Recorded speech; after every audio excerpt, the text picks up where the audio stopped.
Hey, welcome to the Diabetes Remission Roadmap podcast with the two renegade pharmacists, Brian Bisher and Cory Jenks.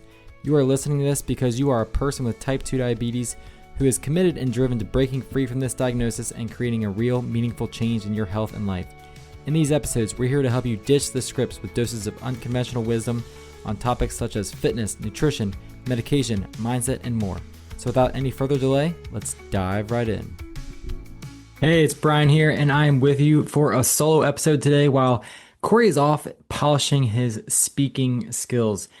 And today I just want to talk about the truth that is really just been a reality for Cory and I, is that most of our pharmacy friends, or the people we knew in the past, the colleagues, they don't realize these four things I'm about to share with you. And honestly, that's a big reason why we don't have a lot of pharmacist friends anymore, because we just don't connect and understand the same things and see health the same. We don't see healthcare the same, because honestly, it's hard to admit, but when you're stuck in the system and you start seeing for what it is, and you start to break outside of it a little bit, like Cory and I have, and you help people reverse disease, and you stop just managing it, this mentality of just managing it, you stop speaking the same language. And in this episode, I'm just going to pull back the curtain on those four truths, like how they really changed everything for us, why they changed everything for us, why they make us really fired up about this mission. And I'm just going to be sharing a little bit of my own personal struggle with the same lifestyle that gets people, so many people trapped in this metabolic disease and health before I really knew better.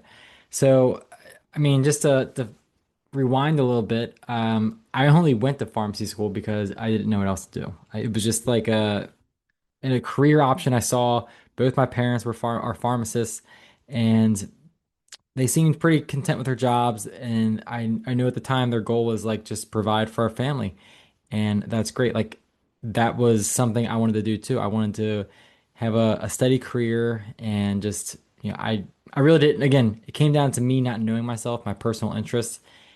I'd be curious to now, like what I would do now if I to go back to college and start over. Would I still choose becoming a pharmacist? I don't know.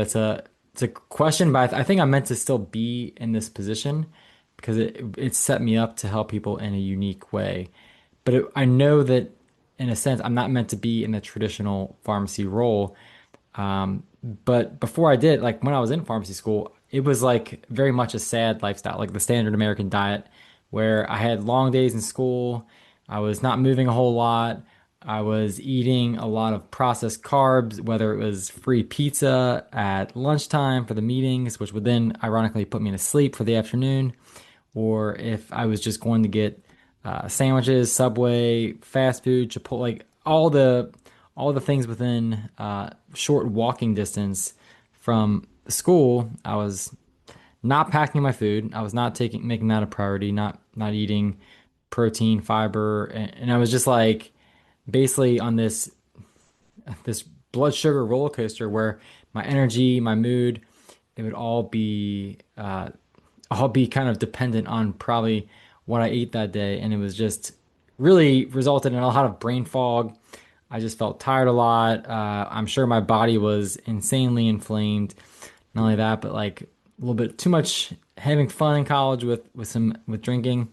Definitely put on a lot of weight. I was the heaviest I'd ever been going into pharmacy school, and throughout pharmacy school probably peaked. And is like just kind of ironic that like I was becoming unhealthier as I was trying to learn about the healthcare system and helping people. All I have to say, like, I think there's a good intention behind pharmacy and just healthcare professions in general, but it's just like the system that we're then deployed into that really doesn't set us up to actually help people, which we help. Sorry, I'll take that back. We help people in a different way, the way that they need to be helped, but not really. We help them in the way that they want to be helped. We're meeting them where they're at. Like lifestyle is hard, and a lot of people are just chronically ill, but we're not really giving them what they need. We're giving them what they want, which is like help with their medications, navigating the confusing healthcare system. But really, what they need is someone to listen, someone to really help educate them on how to make diet, lifestyle, exercise, consistent stress relief, stress control, a consistent part of their life. And I needed that myself. Like I was honestly, by the time I finished school. Thankfully, I had a little bit of a like awakening there, and I started to take a little bit better care of myself, lose some weight, feel better. And it was honestly around that time I was finishing up school that I was on rotations, and I just had this realization like, wow, I just don't want to do this for the rest of my life. Like seeing how sick some of these people were and how little I felt like I was helping them and giving them hope. I felt like it was more just bandages and they were too far gone for any realistic help. And there was just a lot of suffering that I saw firsthand. And yeah, I was able to provide some hope, relief, connect with people, make them smile, bring some joy to their life. Yeah, I absolutely was, and I really enjoyed that part of my job. But it's like, wow, what if I could have met this person 10 years ago and helped them prevent, like, stop from even getting in this place, this position in the first place with their health? That would be awesome. And so that's what made me want to just take a step back. And I actually enrolled in another program online, a health coaching institute program with the Institute for Integrative Nutrition. And it was there that I just learned a lot about the other factors that were not even touched upon or brushed upon in pharmacy school. Like I, I, I couldn't tell you exactly because maybe I was sleeping, but how little nutrition was covered in school, like just the basics even, was not even covered. Now with every disease state, we learned about, which they're all connected really in some way. With every single one, it was like lifestyle, non-pharmacological measures first. Basically means like don't jump straight to medicine. There are certain things you can do, but we never really did a deep dive into actually how to support people doing those things. And so that was, I think, the inherent problem. And then just the environment they were meeting these people in, it's not set up to actually coach and provide the coaching environment, the change environment needed to help people see these things through, because it requires accountability, it requires systems being set up, it requires touch points and listening, a lot of listening that comes from coaching. So obviously, I did finish school, finished out my rotations and graduated. But it became really clear to me like how dissonance between what I was starting to believe about my own health and the way I was fixing my health and feeling better and the help I was being told to give to people that I was seeing and the help in the hospital. And like I just felt like I was living the same trap, like I was trapped in the system that I wasn't able to help people the way I wanted to.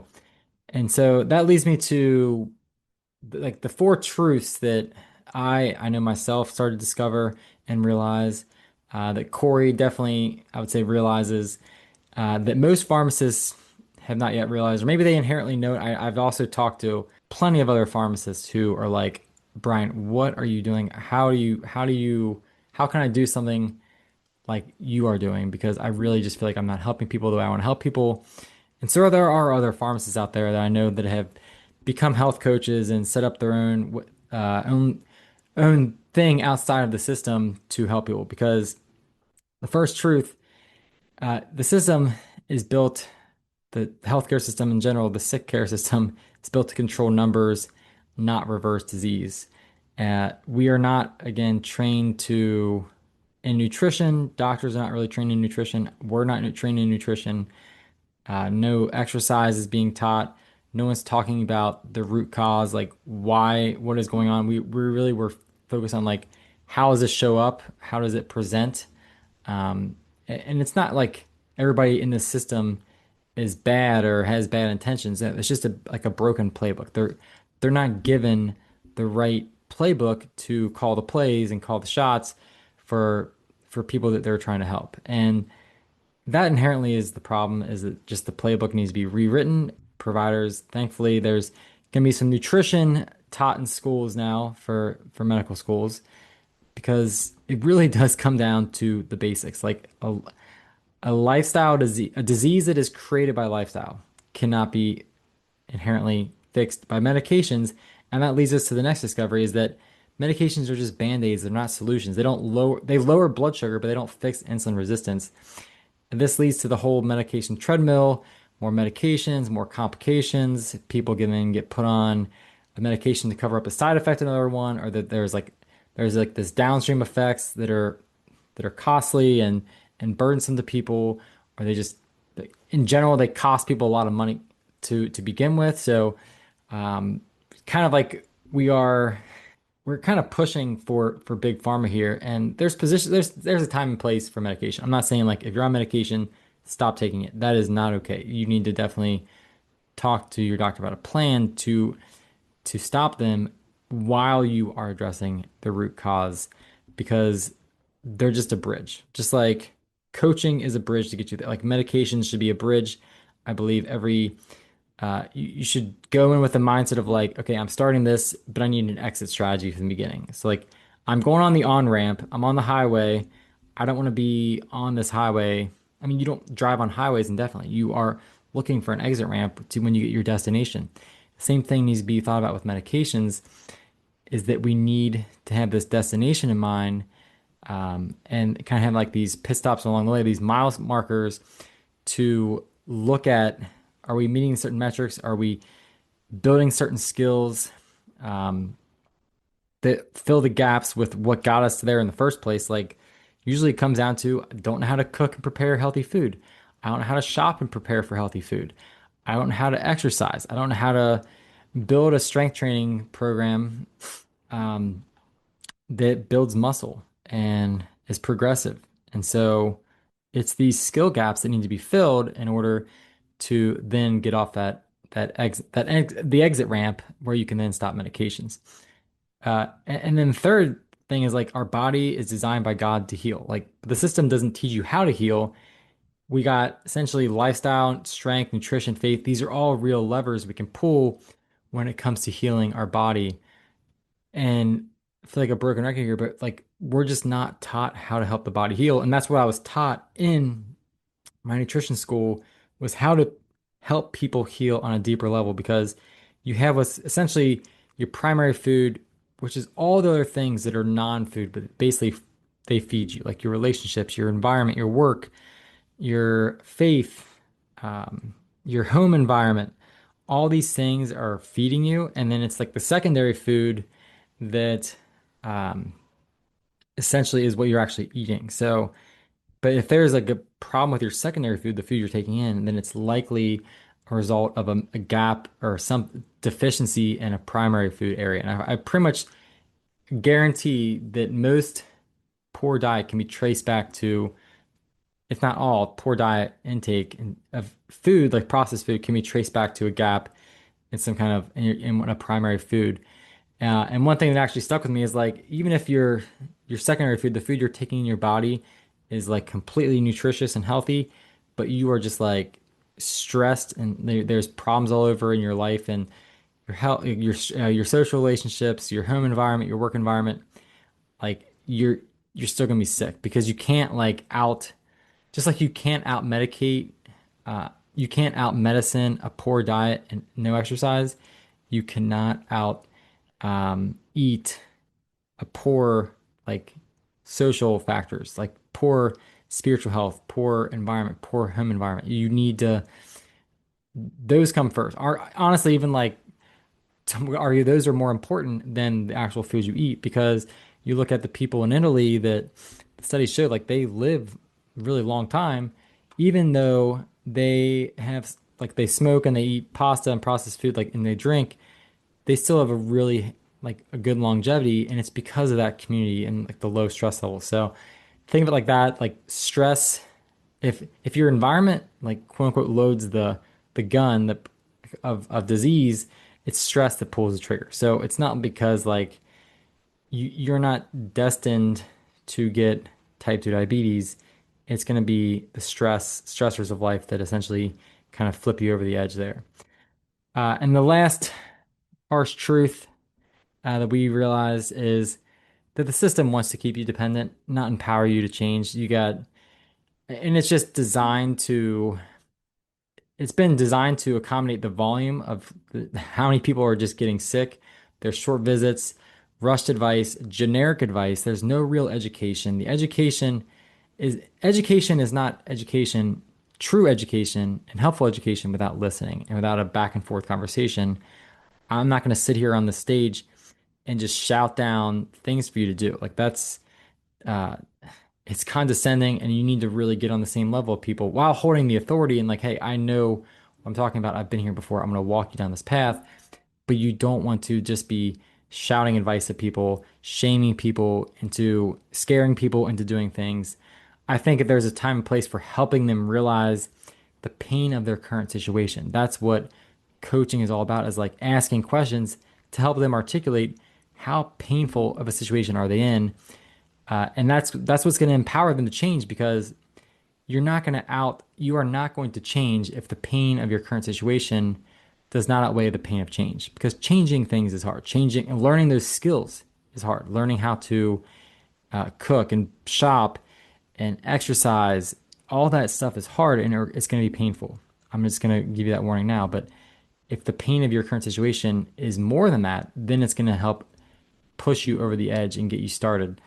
Um, but again, the system is not designed that way. It's designed and really depends on you being dependent. Kind of like to say, like the American Diabetes, like the ADA guidelines are basically dumb, diabetic, and dependent. And it's because they just don't, there's not really any teaching of reversal in there. And so, in the way it's currently set up, is people just become passive, and they essentially just become consumers of a service, and they keep showing up, and they're dependent on the healthcare system. And that's not what we want. We honestly, a win for us is people graduating from working with us and say, hey, we've got this. Like, I'm so confident in my ability to maintain the state of healthy metabolic state where I'm no longer type 2 diabetes, remission, no longer require medications. And that's the best part of it. That's like the highest point for us. And so, just to kind of tie this all together, it's not like we don't love pharmacists.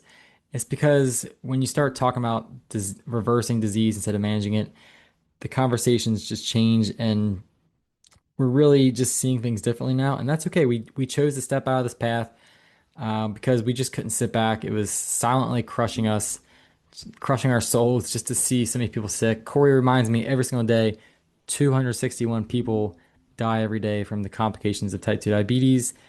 And so that's like every single day we don't help people, that's another person who's losing their life too soon. So that number right there, like, that sticks in my head, and it's something I remind myself every day. It's just a little lonely at times. We definitely, like, the world of entrepreneurship is challenging in and of itself. It's definitely no walk in the park. It is much easier to just take a check from a healthcare company and just pay the bills and move on. But we've decided to, because we care so much and we just feel called, like it's our mission to step out, help people experience true freedom from this system. So, just to recap the four truths again, it's the system was built to control numbers, not reverse disease. These providers are awarded based on just getting numbers below a certain range, no matter how you get there, if it's tons of medication or not. Um, Although we would argue that you lower even though you will definitely lower your A1C more with lifestyle changes.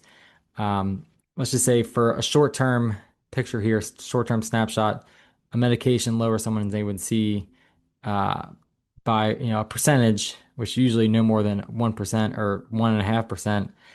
And then your lifestyle changes, you only lowered it by like 0.5% for that time frame. I would say the lifestyle would be more of a win, because you're actually reversing the root cause, whereas not all medications lead to actual better outcomes. Now, there's some caveats with that with insulin. And if you're not making insulin, then yeah, again, this is not medical advice. So don't take this as medications are bad.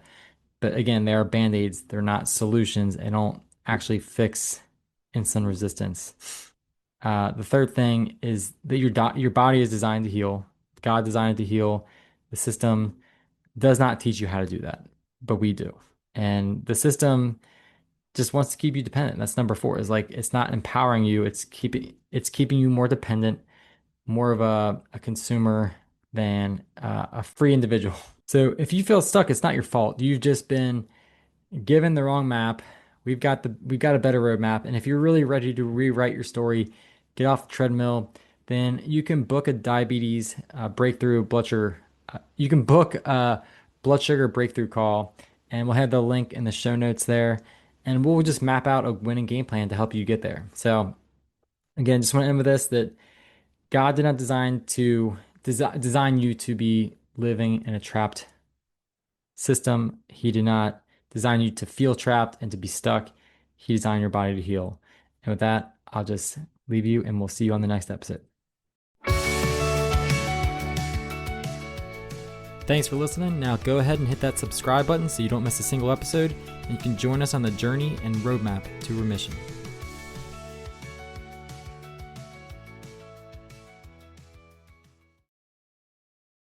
Thanks for listening to the Diabetes Remission Roadmap.